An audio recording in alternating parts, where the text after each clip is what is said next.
जैसा कि आपने देखा और सुना भी होगा कि ओवैसी ने गोपालगंज में लगभग 12,000 वोट के आसपास ला करके महागठबंधन को मतलब हराने का काम किया। तो क्या लगता है अब ये कुर्मी विधानसभा में भी ये खेल चलेगा या आगे तक चलता रहेगा?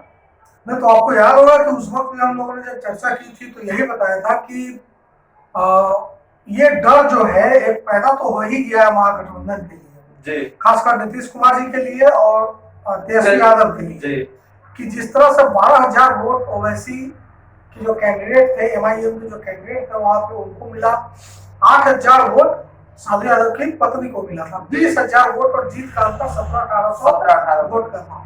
तो अब कुढ़नी विधानसभा का उपचुनाव होना है। वहाँ जो आरजेडी के कैंडिडेट थे, आरजेडी की सीटिंग आरजेडी के खाते की सीट है वो। तो अब ये हम लोगों ने उस समय ये कहा कि ये वक्त है कि अब सावधान हो जाना चाहिए। गोपालगंज झांकी है, पूरी कहानी बाकी है। यही बात हम लोगों ने की। क्यों बाकी है? इसलिए बाकी है क्योंकि एक बहुत बड़ा जो वोट का जो एक जो माई समीकरण है राजद का, MY, उसमें जो मुस्लिम वोट बैंक माना जाता था राजद का, उसने कहीं ना कहीं ये सेंध लगा चुके हैं वैसे। आपको याद होगा 2020 के विधानसभा चुनाव में 6 सीटें आई थी उनको सीमांचल से, 6 सीटें। वो ठीक है, बाद में कुछ इधर उधर हो गए, लेकिन 6 सीटें उनको वहां मिली थी। तो ये बहुत बड़ी जीत थी और सीधे सीमांचल से निकल के अब उत्तर बिहार में हम लोगों ने कहा था कि गोपालगंज के बाद अब इधर सारण, अभी तिरहुत, मतलब मुजफ्फरपुर और फिर चंपारण, इन सब इलाकों में अगर वो आ गए जहाँ पे मतलब मुस्लिम वोट जो है वो सीमांचल की तरह निर्णायक तो नहीं है लेकिन बहुत महत्वपूर्ण है। मतलब वो वोट आरजेडी का एक कोर बैंक रहा है, जिस तरह कहा जाए उस तरह। तो ये एक खतरा जो है निश्चित तौर पे महागठबंधन के लिए और स्पेशली राजद के लिए बनता तो जा रहा है। गोपालगंज में भी बना और कुढ़नी में भी बन जाए तो ये कोई बहुत बड़ी बात नहीं। सर, मुकेश सहनी भी इस बार अपनी पार्टी उतार रहा है, तो लगता नहीं है कि ज्यादा क्षति होने वाला है महागठबंधन को? देखिए, सवाल है कि ऐसा क्यों हो रहा है। मुकेश सहनी अगर ये कह रहे हैं कि हम अपना कैंडिडेट वहां उतारेंगे, या वैसे ये कह रहे हैं कि हम अपना कैंडिडेट, देखिए राजनीति में चुनाव सिर्फ लड़ने और माफ कीजिए जीतने और हारने के लिए नहीं होती है, वो जिताने के लिए भी होती है और हारने के लिए भी होती है। और इस बीच में एक ऐसा समीकरण बनता है किसी भी अन्य दल का जो कथित तौर पर छोटे दल माने जाते हैं, मेन स्ट्रीम के दल नहीं माने जाते। जैसे बिहार मान लीजिए कि आरजेडी है, जदयू है और भाजपा या कांग्रेस भी है, तो ये बड़े दल माने जाते हैं। इसके अलावा जो जितने भी दल है वो छोटे छोटे दल है, चाहे हम हो, आपको जाप हो, चिराग पासवान हो, वीआईपी हो या एमआईएम हो। तो इन पार्टियों के पास ये इस तरह के चुनाव जो है एक अवसर होता है जब वो दिखा सके कि हमारी भी ताकत है, हमारा भी वोट बैंक मजबूत है। गोपालगंज में एमआईएम ने यही दिखाया। तो अब बारी अगर वीआईपी ये कहती है कि नहीं हम कुढ़नी विधानसभा चुनाव लड़ेंगे, उपचुनाव, तो इसके पीछे एक मंशा यह भी होगी कि हम भी अपनी ताकत दिखाएं।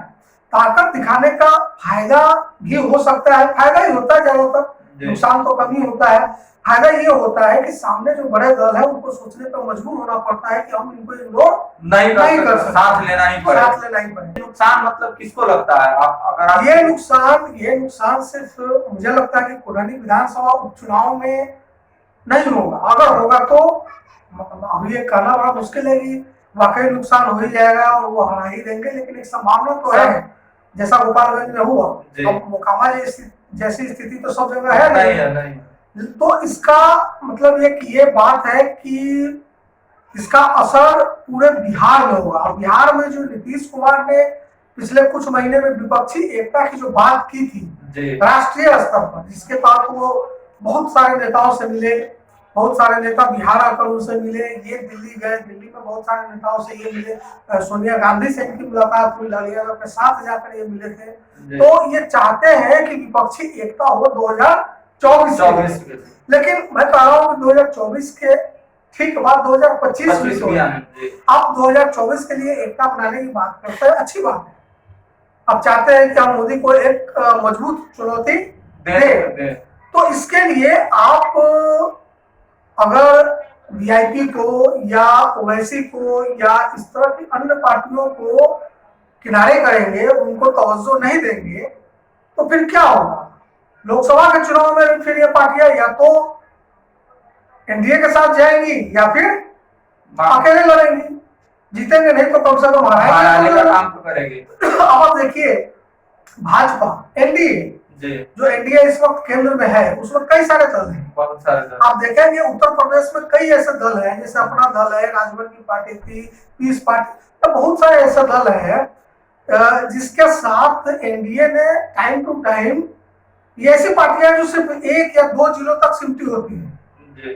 सुहेल देव पार्टी है, ये बलिया और इस तरफ 1-2 जगह पे है। आपको अपना दल जो था ये सोनीलाल पटेल का, जो उनकी बेटी चलाती है, वो भी बनारस के आसपास, मिर्जापुर के आसपास 1 या 2 जिलों में अपना प्रभाव रखती है। इन दलों से भी एनडीए ने सम्मानजनक समझौता किया। तो क्या मतलब सीख लेना चाहिए? सीख लेना एनडीए से। देखिए, एनडीए भाजपा की आप आलोचना करें, वो एक अलग इशू है। आप ये भी कह सकते हैं भाजपा छोटे दलों को परेशान करते हैं। मतलब अगर भाजपा को आप टक्कर देने जा रहे हैं तो कहीं कहीं आप भाजपा से सीख भी लीजिए। बिल्कुल, आपको उसका कुछ स्टाइल अपनाना पड़ेगा। उसका एक स्टाइल ये है राजनीति की, जो क्षेत्रीय दल है, जो क्षेत्र की छोटी छोटी भी पार्टियां हैं, जिनका अपना 3%, 4%, 5% वोट बैंक है, उनको भी वो क्यों, आप सोचिए ना, भाजपा चिराग पासवान को इतना तवज्जो क्यों दे रही है बिहार में? बिल्कुल, वो समझ रही है कि इनका अपना एक वोट बैंक है।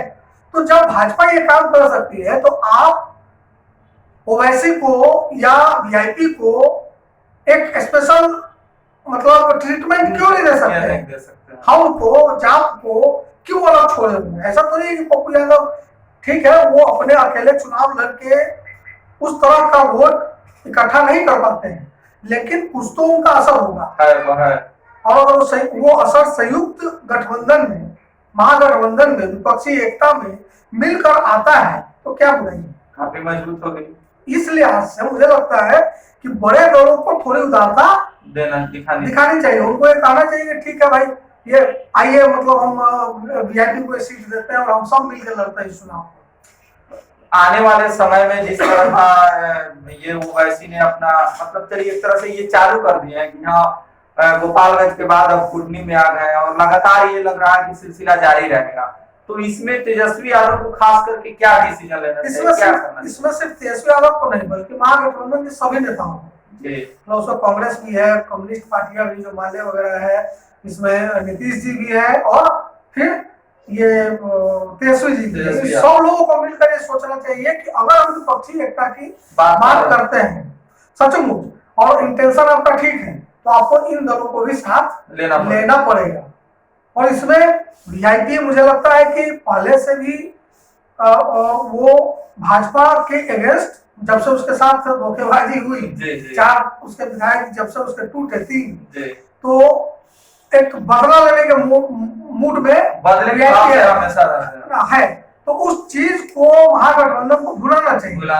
मुझे लगता है कि उनको अपने साथ लाना चाहिए, उसका लाभ उठाना चाहिए। उसी तरह ओवैसी है, ओवैसी पर आरोप लगता है कि वो एनडीए के लिए काम करते हैं, भाजपा के लिए काम करते हैं, तो ये भी एक रेस्पॉन्सिबिलिटी महागठबंधन का है बिहार में कि आप ओवैसी को अपने पाले में ले लीजिए।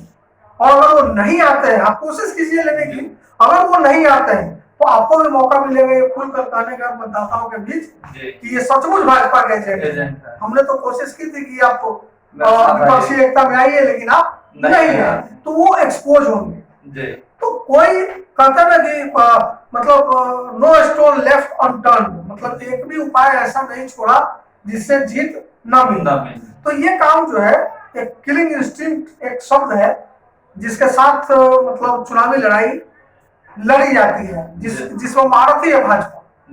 अन्य दल अभी भी मुझे लगता है इससे सीख ही रहे हैं या सीखने की जरूरत उनको है।